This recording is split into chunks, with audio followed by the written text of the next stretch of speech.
ಇನ್ನೇನು ಪಂಚರಾಜ್ಯಗಳ ಚುನಾವಣೆಗೋಸ್ಕರ ಆಗಿರುವಂತಹ ಮತದಾನದ ರಿಸಲ್ಟ್ ಹತ್ರ ಬರ್ತಾ ಇದೆ. ಹಾಗಾಗಿ ಈ ರಿಸಲ್ಟ್ ಮೇಲೆ ರಾಜ್ಯ ರಾಜಕಾರಣ ಭವಿಷ್ಯ ನಿರ್ಧಾರ ಆಗುತ್ತಾ ಅನ್ನುವಂತ ಪ್ರಶ್ನೆ. ಮೇ ಕ್ರಾಂತಿಗೆ ರೆಡಿ ಆಗ್ತಿದ್ದಾರಾ ಬಂಡೆ ಬ್ರದರ್ಸ್? ಪವರ್ ಫೈಟ್ ನಲ್ಲಿ ಡಿಸಿಎಂ ಡಿಕೆಶಿ ವರ್ಸಸ್ ಸಿದ್ದರಾಮಯ್ಯ ಅಂತ ಹೇಳಿ ನಡೀತಾ ಇದೆ. ಈಗ ಸಿಎಂ ಕುರ್ಚಿ ಕನಸು ಕಾಣ್ತಾ ಇರುವಂತಹ ಡಿಸಿಎಂ ಡಿಕೆ ಶಿವಕುಮಾರ್ ಹೈಕಮಾಂಡ್ ನಾಯಕರನ್ನ ಭೇಟಿಯಾಗಿ ವಾಪಸ್ ಬಂದಿದ್ದಾರೆ.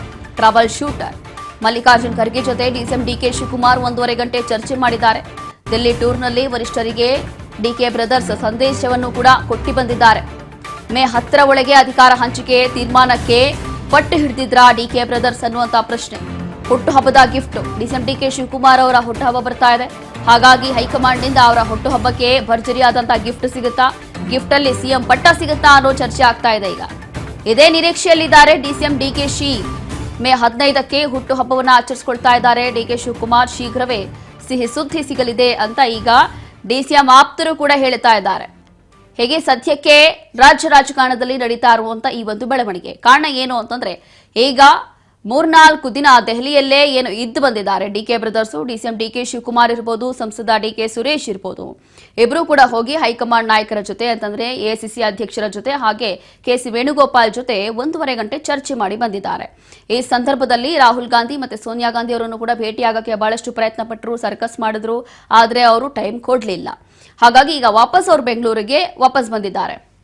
ಇನ್ನ ಇಲ್ಲಿ ಡಿಕೆ ಶಿವಕುಮಾರ್ 2 ಪ್ರಮುಖ ಬೇಡಿಕೆಗಳನ್ನ ಅಲ್ಲಿ ಇಟ್ಟಿದ್ದಾರೆ. 1.5 ಗಂಟೆ ಚರ್ಚೆ ಮಾಡುವಂತ ಸಂದರ್ಭದಲ್ಲಿ ಇಲ್ಲಿ ಪಕ್ಷಕ್ಕೋಸ್ಕರ ಇಷ್ಟೆಲ್ಲ ಕೆಲಸ ಮಾಡಿದ್ದೀನಿ, ನಿಷ್ಠೆಯಿಂದ ಇಷ್ಟು ವರ್ಷ ಕೆಲಸ ಮಾಡಿದ್ದೀನಿ, ಹಾಗಾಗಿ ಆದಷ್ಟು ಬೇಗ ನನಗೆ ಪವರ್ ಶೇರಿಂಗ್ ಆಗಬೇಕು. ಇನ್ನು ಎಷ್ಟು ದಿನ ಅಂತ ಹೇಳಿ ಹೀಗೆ ತಳ್ತಾ ಇರ್ತೀರಾ, ಇನ್ನು ಎಷ್ಟು ದಿನ ಅಂತ ಹೇಳಿ ಕಾಯಬೇಕು? ಇನ್ನೇನು 7 ವರ್ಷ ಕಂಪ್ಲೀಟ್ ಆಗ್ತಾ ಇದೆ ಸಿದ್ದರಾಮಯ್ಯ ಅವರ ಸರ್ಕಾರ ಬಂದು. ಇನ್ನು ಕೆಲವೇ ದಿನಗಳಲ್ಲಿ 2 ವರ್ಷ ಕಂಪ್ಲೀಟ್ ಆಗೋಗುತ್ತೆ. ಇನ್ನು ಉಳಿದಿರುವಂಥದ್ದು ಎಷ್ಟು? 1 ವರ್ಷ. 1 ವರ್ಷ ಆದ್ರೂ ನನಗೆ ಅಧಿಕಾರವನ್ನ ಕೊಡಿ ಅಂತ ಹೇಳಿ ಹಠ ಹಿಡಿದಿದ್ದಾರಂತೆ ಡಿಸಿಎಂ ಡಿಕೆ ಶಿವಕುಮಾರ್. ಹಾಗಾಗಿ ಸದ್ಯಕ್ಕೆ ಇದೆಲ್ಲವೂ ಕೂಡ ಇನ್ಸೈಡ್ ಮಾಹಿತಿ, ಅಲ್ಲಿ ನಡೆದಿರುವಂತಹ ಚರ್ಚೆ. ಆದ್ರೆ ಇದಕ್ಕೆ ಎಐಸಿಸಿ ಅಧ್ಯಕ್ಷರು ಮತ್ತೆ ಕೆಸಿ ವೇಣುಗೋಪಾಲ್ ಸಮಾಧಾನ ಮಾಡಿ ಕಳಿಸಿದ್ದಾರೆ.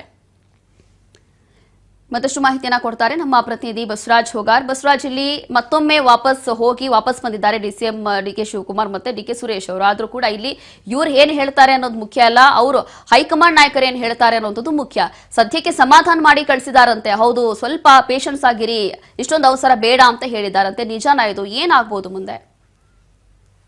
ರೋಶಿನಿ, ಒಂದ್ ಕಡೆ ಡಿಸಿಎಂ ಡಿಕೆ ಶಿವಕುಮಾರ್ ಅವರು ಈ ಹಿಂದೆ ಆಗಿರ್ತಕ್ಕಂತ ಒಂದಿಷ್ಟು ಒಪ್ಪಂದ ಏನಿದೆ ಆ ಪ್ರಕಾರ ನೀವು ನಡೆದುಕೊಳ್ಬೇಕು ಅನ್ನುವಂತ ನಿಟ್ಟಿನಲ್ಲಿ ಡಿಕೆ ಶಿವಕುಮಾರ್ ಅವರು ಹೈಕಮಾಂಡ್ ನಾಯಕರ ಭೇಟಿ ಸಂದರ್ಭದಲ್ಲಿ ಅವರ ಒಂದು ಬಿಗಿಪಟ್ಟನ್ನು ಕೂಡ ಹಿಡಿದುಕೊಂಡಿರ್ತಕ್ಕಂಥದ್ದು. ಆ ಒಂದು ಸಂದರ್ಭದಲ್ಲಿ ಹೈಕಮಾಂಡ್ ನಾಯಕರು ಡಿಕೆ ಶಿವಕುಮಾರ್ ಅವ್ರನ್ನ ಒಂದಿಷ್ಟು ಸಮಾಧಾನ ಪಡಿಸುವಂತಹ ಪ್ರಯತ್ನದ ಭಾಗವಾಗಿ ಕಾದು ನೋಡಿ ಅನ್ನುವಂತಹ ಒಂದಿಷ್ಟು ಮಾತುಗಳನ್ನ ಡಿಕೆ ಶಿವಕುಮಾರ್ ಅವ್ರಿಗೆ ಹೇಳಿದ್ದಾರೆ ಅನ್ನುವಂಥದ್ದು ಡಿಕೆ ಶಿವಕುಮಾರ್ ಅವರು ಮತ್ತೆ ಅವರ ಆಪ್ತರಿಂದ ಒಂದಿಷ್ಟು ಮಾಹಿತಿ ಕೂಡ ನಮ್ಗೆ ಸಿಕ್ಕಿರ್ತಕ್ಕಂಥದ್ದು.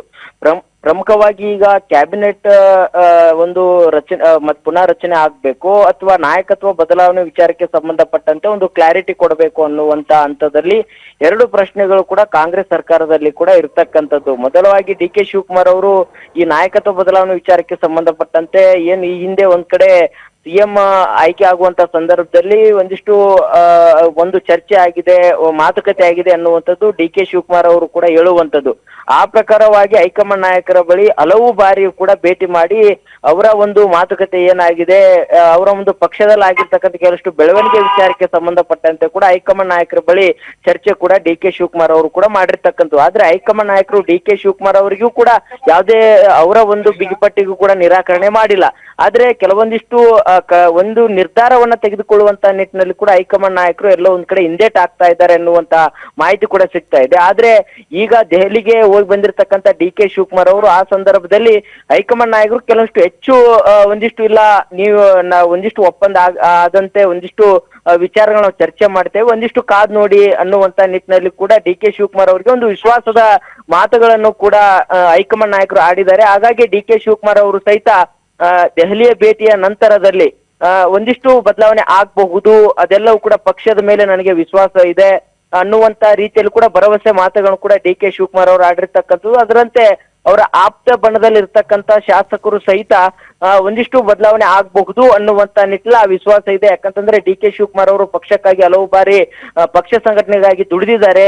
ಏನೆಲ್ಲ ರಿಸ್ಕ್ ತೆಗೆದುಕೊಳ್ಳಬೇಕು ಆ ಎಲ್ಲ ರಿಸ್ಕ್ ಗಳನ್ನ ತೆಗೆದುಕೊಂಡಿದ್ದಾರೆ. ಹಾಗಾಗಿ ಹೈಕಮಾಂಡ್ ನಾಯಕರು ಕೂಡ ಅವರು ನುಡಿದಂತೆ ನಡೆದುಕೊಳ್ತಾರೆ ಅನ್ನುವಂತ ನಿಟ್ಟಿನಲ್ಲಿ ಕೂಡ ವಿಶ್ವಾಸದ ಮಾತುಗಳನ್ನ ಅವರು ಕೂಡ ಆಡ್ತಾ ಇದ್ದಾರೆ. ಈಗ ಶಾಸಕರಾಗಿರ್ತಕ್ಕಂಥ ಕುಣಗಲ್ ರಂಗನಾಥ್ ಅವರು ಕೂಡ ಹೇಳಿದ್ದಾರೆ, ಅವರ ಹುಟ್ಟುಹಬ್ಬ ಮೇ 15ಕ್ಕಿದೆ, ಅದರ ಒಳಗಾಗಿ ಅವರಿಗೆ ಒಂದು ಸಿಹಿ ಸುದ್ದಿಯನ್ನು ಹೈಕಮಾಂಡ್ ನಾಯಕರು ಕೊಡಬಹುದು, ಅದನ್ನೆಲ್ಲವೂ ಕೂಡ ಕಾದ್ ನೋಡಿ ಕಾಲೇ ತಸ್ಮೈನ ಅನ್ನುವಂತ ರೀತಿಯಲ್ಲಿ ಒಂದಿಷ್ಟು ಶಾಸಕರ ಮುಖಾಂತರ ಅವರು ವಿಶ್ವಾಸದ ಮಾತುಗಳನ್ನ ಅವರು ಕೂಡ ಆಡ್ತಾ ಇದ್ದಾರೆ. ಹಾಗಾಗಿ ರೋಶಿನಿ ಒಂದ್ ಕಡೆ ಡಿ ಕೆ ಶಿವಕುಮಾರ್ ಅವರಿಗೆ ಒಂದಿಷ್ಟು ಹೈಕಮಾಂಡ್ ನಾಯಕರು ಒಂದು ಸಿಹಿ ಸುದ್ದಿ ಕೊಡುವಂತ ರೀತಿಯಲ್ಲಿ ಅವರಿಗೆ ಮಾತು ಕೊಟ್ಟಿದಾರ ಅನ್ನುವಂಥದ್ದು ಕೂಡ ಇದೀಗ ಕಾಂಗ್ರೆಸ್ ಪಕ್ಷದ ವಲಯದಲ್ಲಿ, ಅದರಲ್ಲೂ ಪ್ರಮುಖವಾಗಿ ಡಿ ಕೆ ಶಿವಕುಮಾರ್ ಅವರ ಆಪ್ತ ಬಣದಲ್ಲಿ ಚರ್ಚೆ ಆಗ್ತಾ ಇದೆ ರೋಶಿನಿ. ಎಸ್, ಥ್ಯಾಂಕ್ ಯು ಹೋಗಾರ್, ನಿಮ್ಮೆಲ್ಲ ಮಾಹಿತಿಗಾಗಿ.